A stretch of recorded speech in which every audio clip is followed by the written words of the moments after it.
ఎలయ మల్లయ్య పుల్లయ్య కావచ్చు. ప్రజలేమో ప్రాణాలు కోల్పోయేంత త్యాగం చేస్తారు, నాయకులేమో లక్షల కోట్ల ఆస్తులు సంపాదిస్తారు.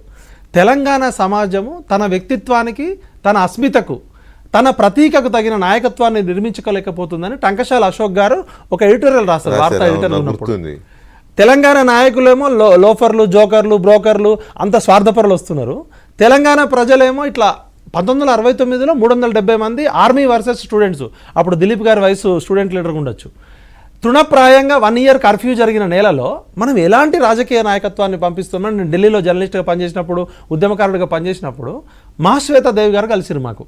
మేము తెలంగాణ ఉద్యమం గురించి వెళ్తే జ్ఞానపీఠ అవార్డు మీరు ఎక్కడి నుంచి వచ్చారంటే తెలంగాణ అనే మాట మాకు ఒక మహామంత్రము. జార్జ్ ఫెర్నాండెజ్ లాంటోడు తెలంగాణ 69 ఉద్యమం నుంచి మేము ఎంతో నేర్చుకున్నాము. శరత్ అట్లాంటి ఇన్స్పిరేషన్ నుంచి మీరు ఇలాంటి నాయకుడిని ఎంచుకునేదని డైరెక్ట్ అడిగారు మమ్మల్ని.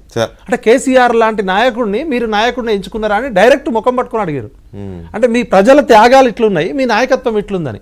అది దిలీప్ సార్ కూడా ఆఫ్ ద రికార్డ్ తెలుసు. నేను ఏంటంటే కొంచెం యథార్థవాది చాలా తెలుసు, అయితే ఫౌండేషన్ చెప్తున్నా నేను. అంటే అసలు కేసీఆర్ గారే అసెంబ్లీలో టీడీపీలో ఉన్నప్పుడు తెలంగాణకు వ్యతిరేకంగా మాట్లాడిన స్పీచ్లు ఉన్నాయి. ఇది కేసీఆర్తో మొదలైన ఉద్యమం, 52లో మొదలైన ఉద్యమము. నీళ్లు నిధులు నియామకాలు అనేది ఒక కొత్త ట్యాగ్ లైన్. ఇప్పుడు మీరు ఆ హిస్టరీ చెబుతూ ఇప్పటిదానికి ఏంటి ఎట్లా లింక్ చేస్తున్నా అంటే, ఇప్పుడు జరిగే కొట్లాట మాకు వార్త ఏబికే ప్రసాద్ గారు జర్నలిజంలో మాకు గురువు ఉన్నాడు. నేను అసిస్టెంట్ ప్రొఫెసర్గా పనిచేసినప్పుడు కూడా సార్ని పిలిచా కోటి ఉమెన్స్ కాలేజీలో. ప్రజలకు పనికొచ్చేది వార్త. ఈ రోజు మనం జరుగుతున్న డిస్కషన్లో తెలంగాణ ప్రజల కోణంలో కవిత యాంగిల్ని చూడాలంటే, కవిత చిన్నప్పుడు పెరిగిన వాతావరణం కూడా చూడాలి. కవిత కేటీఆర్ పెరిగిన వాతావరణం. ఎందుకంటే నేను ఒక కుటుంబ సభ్యుడిగా వాళ్ళు అన్ని రకాల ఆఫర్స్ ఇచ్చినా కూడా నేను బయటకు వచ్చేసిన. అక్కడ కేసీఆర్ గారు నన్ను నిర్లక్ష్యం చేయలే, కవిత నిర్లక్ష్యం చేయలే. నాకు వాళ్ళ మెంటాలిటీకి సూట్ కాదని చెప్పి వాళ్ళు పార్ట్నర్గా ఉండమన్నారు, నన్ను బిజినెస్ పార్ట్నర్గా కూడా. కవిత గారు చంద్రబాబు చెప్తా మీకు ఎట్లా మీడియా బిజినెస్ లో. అయితే నేను ఏమంటున్నా అంటే కాదు మీడియా బిజినెస్ అన్న, అప్పుడు లేదు మనం తాగే అలవాటు లేదు, కూర్చునే అలవాటు లేదు కదా. అయితే ఏమంటున్నా అంటే, కవిత గారిని నేను దగ్గర ఉండే ఒక సోదరుడిగా చూస్తే ఒక అభద్రత, ఇన్సెక్యూర్ ఫీలింగ్ ఉంది. అది ఎందుకు అంటే, కేటీఆర్ గారి పొలిటికల్ ఎంట్రీకి కూడా నేను పూణేలో టీఎన్ శేషన్ పొలిటికల్ స్కూల్లో చదివి వచ్చినప్పుడు కేటీఆర్ గారు అమెరికా నుంచి వచ్చారు. దిలీప్ అన్న రూమ్లోనే ఉండేవాళ్ళు. దిలీప్ సార్ రూమ్లోనే నేను కేటీఆర్ గారు కలిసినాం. పోచంపల్లి శ్రీనివాస్ రెడ్డి గారు తీసుకెళ్ళి కల్పించారు. కేటీఆర్ గారు నాతో డిస్కస్ చేసిందంటే, ఆల్రెడీ నానున్నాడు, హరీష్ ఉన్నాడు, వినోద్ రావు ఉన్నారు, ఇప్పుడు ప్రజలు నేను కూడా వస్తే ఏమనుకుంటున్నారని నాతో 3 hours డిస్కషన్ చేసిండు. మీరు ఇట్లా ఉన్నారు కదా, ఫస్ట్ నుంచి స్టూడెంట్ లీడర్గా ఉన్నారంటే, కేసీఆర్ కొడుకు అనేదే నీకు అర్హత కాకూడదు, అనర్హత కాకూడదు. నువ్వు ప్రూవ్ చేసుకుంటే ప్రజలు యాక్సెప్ట్ చేస్తారన్నాం. తర్వాత కేకే మహేందర్ రెడ్డి కడుపు కొట్టారు, టికెట్ తీసుకున్నారు, అది వేరే స్టోరీ. వీళ్ళిద్దరు ఏంటంటే, కేసీఆర్ గారు ఒక 5 సార్లు ఎమ్మెల్యే, ట్రాన్స్పోర్ట్ మినిస్టర్గా పనిచేసిండు. 25 సంవత్సరాలు రాజకీయాల్లో ఉన్న ఒక మంత్రి కొడుకు కూతురు అమెరికాలో పోయి చిన్న చిన్న ఉద్యోగాలు చేయరు. వ్యాపారం కోసమన్నా పోతారు, లేకపోతే చదువుకోవడానికి పోస్తారు. కానీ కవిత గారు కూడా అమెరికాలో చాలా చిన్న ఉద్యోగాలు చేసిన పరిస్థితి తెలుసు. అంటే చిన్నప్పటి నుంచి కేసీఆర్ గారు కుటుంబ సభ్యులని అంతగా పట్టించుకోలే. ఆయన పొలిటికల్ ప్రొఫెషనల్ బిజీగా ఉండడంతో పువ్వాడ అజయ్ గారు, పువ్వాడ నాగేశ్వరరావు గారు క్వార్టర్స్ వీళ్ళకి పక్కపక్కన ఉంటుండే. చిన్నప్పుడు వీళ్ళు చిన్న చిన్న మంచి హోటల్లో తిరగడం కానీ, మంచి బట్టలు వేసుకోవడం, మిగతా ఎమ్మెల్యే కొడుకుల్లాగా, లేకపోతే అంత లగ్జరీ లైఫ్ కాదు వీళ్ళది. మామూలు మధ్యతరగతి పిల్లల జీవితమే.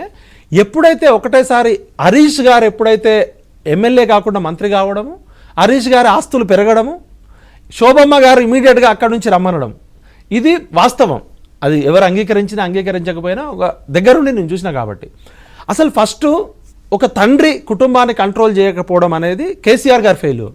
ఇలా ఆయన పబ్లిక్ లైఫ్లో ఎంతైనా ఉండొచ్చు, 4 కోట్ల మందికి ఆయన ఏదైనా కావచ్చు. దిలీప్ గారికి స్పష్టంగా తెలుసు. దిలీప్ గారు ఉన్నారు లైన్లో, ఉన్నారు స్క్రీన్ మీద. దిలీప్ గారు ఏంటంటే చాలా స్పష్టమైన విషయం చెప్పారు. అది ఎందుకంటే మనము వ్యక్తిగతంగా ప్రతి మనకి బలాలు బలహీనతలు ఉంటాయి. ప్రతి మనిషిలో రాముడు ఉంటాడు, రావణాసుడు ఉంటాడు, పాజిటివ్ ఉంటుంది, నెగిటివ్ ఎనర్జీ ఉంటుంది. వరంగల్కి చెందిన ఒక డాక్టర్ గారు లండన్లోనో అమెరికాలోనో దిలీప్ గారే చెప్పారు ఆ విషయం. ఒక famous psychiatrist, world famous psychiatrist, top లెవెల్లో ఉన్న అతను, తెలంగాణ అతను, మన కేసీఆర్ గారు కేంద్ర మంత్రిగా ఉన్నప్పుడు ఢిల్లీకి వెళ్ళి కలిశారు. ఫస్ట్ రోజు కలవలే, సెకండ్ రోజు 2 hours కూర్చున్నారట. అట్లా 2 సార్లు సిట్టింగ్ అయినాక దిలీప్ గారితో పోతూ దిలీప్ గారు చెప్పిన మాట ఇది, దిలీప్ గారి సాక్ష్యం, నేను చెప్పింది కాదు. ఆయన 2 అపరిచితుడు బుక్కులు అప్పుడు కూడా చెప్పాడు.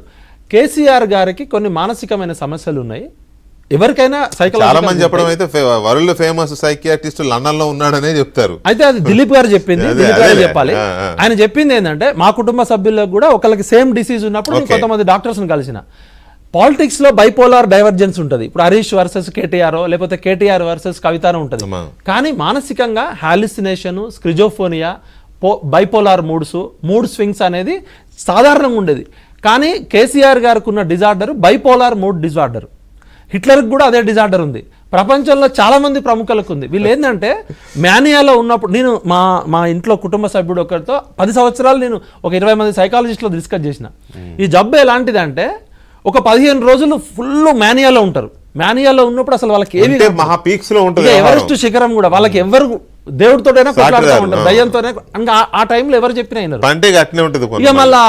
ఇక మళ్ళా మిగతా 15 రోజులు మూడ్ స్వింగ్స్ ఉన్నాయనుకో, మ్యానియా ఉంటది, లేకపోతే డిప్రెషన్ మూడ్ ఉంటది. అందుకనే మీరు చూడండి సముద్రానికి ఆటుపోటు ఉన్నట్టే పున్నమి అమావాస్య లాగా కేసీఆర్ గారి మనస్తత్వం కూడా లేస్తే మనిషి గాడు, పడుకుంటే మళ్ళీ దొరకడు, చిక్కడ దొరకడు లాగా.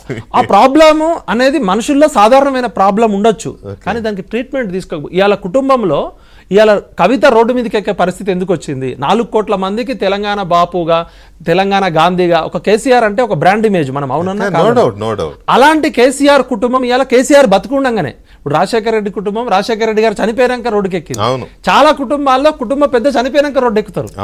ఇవాళ నీళ్లు నిధులు నియామకాల గొడవ కాస్త అక్రమ ఆస్తుల పంపిణీలో వాటా, ఆధిపత్య పోరు, ఇది నీళ్లు నిధులు నియామకాల కోసం జరిగే గొడవ, అక్రమాస్తుల సంపాదనలో వాటాల గొడవ, ఆధిపత్యంలో గొడవ, రాబోయే అధికారం కోసం గొడవగా మార్చినందుకు దుఃఖంతో బాధపడుతున్నాం. ఇది కేసీఆర్ ఇంట్లో ఎవరు చచ్చిపోలే, రేవంత్ రెడ్డి ఇంట్లో ఎవరు చచ్చిపోలే, ఏ నాయకుడి ఇంట్లో ఎవరు చచ్చిపోలే. 1200 మంది పిల్లలు చచ్చిపోతే మాలాంటి వాళ్ళం 25 సంవత్సరాలు కొట్లాడితే, చాలా మంది స్క్రీన్ మీద ఉన్న వాళ్ళంతా త్యాగం చేస్తే వచ్చిన తెలంగాణ 52లో మొదలైన ఉద్యమం. ఇది నిజాం కాలంలో మొదలైన ఉద్యమం, నాన్ముల్కీ ఉద్యమం. అలాంటి 75 సంవత్సరాల పోరాటాన్ని ఇజ్జత్ తీస్తున్నారు వీళ్ళు. వీళ్ళకి ఇజ్జత్ ఉందో లేదు కానీ తెలంగాణ ఇజ్జత్ తీయకండి. రైట్. మనం ఒకసారి